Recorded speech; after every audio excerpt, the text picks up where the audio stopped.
एक बार सोचिएगा कि जिस पत्नी के लिए आप सब कुछ कर रहे हो, जिस बेटे के लिए आप सब कुछ कर रहे हो, वही पत्नी और बेटा मिलकर आपको मौत के घाट उतार दें, तो आपका इंसानियत से भरोसा ना उड़ जाए तो फिर क्या होगा। नमस्कार, मेरा नाम देव है और आज की ये कहानी महाराष्ट्र के सांगली से है, जहां 56 साल के एक पिता को एक बेटे ने अपनी मां के साथ मिलकर इसलिए मार दिया क्योंकि पिता के नाम में 1 करोड़ की बीमा राशि थी। चलिए विस्तार से आपको बताते हैं। इस वीडियो को देखने से पहले आपसे मेरी गुजारिश है, हमारे चैनल को सब्सक्राइब कर लीजिए क्योंकि हम आपको आज के होने वाले क्राइम से आगाह करते हैं। चलिए विस्तार से आप समझिए मेरे साथ आज के इस पूरे किस्से को हुआ क्या है। ये कहानी शुरू होती है 10 फरवरी से। महाराष्ट्र के सांगली से ये पूरा मामला है। मीडिया रिपोर्ट्स के अनुसार मैं आपको बता रहा हूं, जहां एक सागर पाटिल नाम का इंसान अपने भाई को अस्पताल लेकर के पहुंचता है और कहता है, साहब मेरे भाई को बचा लीजिए, मेरे भाई का भयंकर एक्सीडेंट हुआ है। डॉक्टर देखते हैं, डॉक्टरों को थोड़ा सा शक गुजरता है और डॉक्टरों को शक इसलिए गुजरता है कि एक्सीडेंट की बॉडी अलग होती है और जो मर्डर होता है उसकी बॉडी अलग होती है। उस सागर पाटिल के साथ उसका बेटा भी था, तेजस पाटिल। वो खुद मौजूद था और अपने पिता को लेकर के अस्पताल पहुंचा था। फिर इसके बाद पुलिस को ये बात जब इत्तला दी जाती है तो पुलिस को बताया जाता है कि इसमें कुछ छुपाया जा रहा है, कुछ छुपाने की कोशिश की जा रही है। अब इसमें सांगली की पुलिस इसमें इन्वेस्टिगेशन करती है और पुलिस इसमें अपनी जांच बैठा देती है। दूध का दूध, पानी का पानी होना अब तय था। क्या वाकई 56 साल के बाबूराव पाटिल को 1 करोड़ के लिए मार दिया गया? उनकी पत्नी विनीता पाटिल और बेटे तेजस पाटिल के द्वारा कैसे सब कुछ हुआ, बताते हैं। दरअसल बाबूराव पाटिल पेशे से किसान थे और उनके नाम पर कई बीमा पॉलिसी थी, लेकिन उन पर कर्जा हो गया था। उनमें एक बीमा पॉलिसी 1 करोड़ की थी।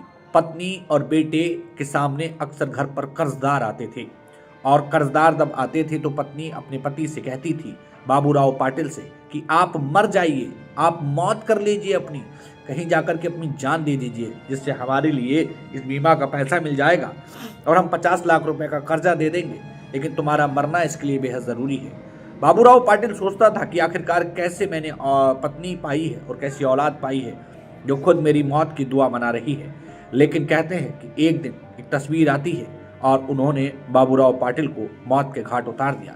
लेकिन इन दोनों के बीच कोई तीसरा भी था, वो पड़ोसी था, भीमराव। दरअसल पूरा मामला आप समझिए। पत्नी और बेटे किसी तरीके से बाबूराव पाटिल को तैयार कर लेते हैं कि आप जाइए। उस हाईवे पर उनको लेकर के जाया जाता है। गाड़ी में बाबूराव पाटिल को खुद बेटा लेकर के जाता है। साथ में एक पड़ोसी भी था, पड़ोसी भी इस पूरे मामले में शामिल था और उसको लेकर के जाते हैं। उसे हाईवे पर खड़ा कर दिया जाता है और कहा जाता है कि किसी गाड़ी के आगे तुम्हें कूद कर जान देनी है। लेकिन बाबूराव पाटिल वापस लौट आता है और इसके बाद पत्थर दिल बेटा पिघलता नहीं है और वो अपनी माँ से अपने पिता की बात कराता है कि पिता मरने से मना कर रहे हैं। सीधा साधा भोला भाला बाबूराव पाटिल इस बार फिर से चला जाता है, लेकिन बाबूराव पाटिल का बेटा तेजस पाटिल उसका सर पकड़कर बार बार डिवाइडर में मारता है, जिससे बाबूराव पाटिल की मौत हो जाती है।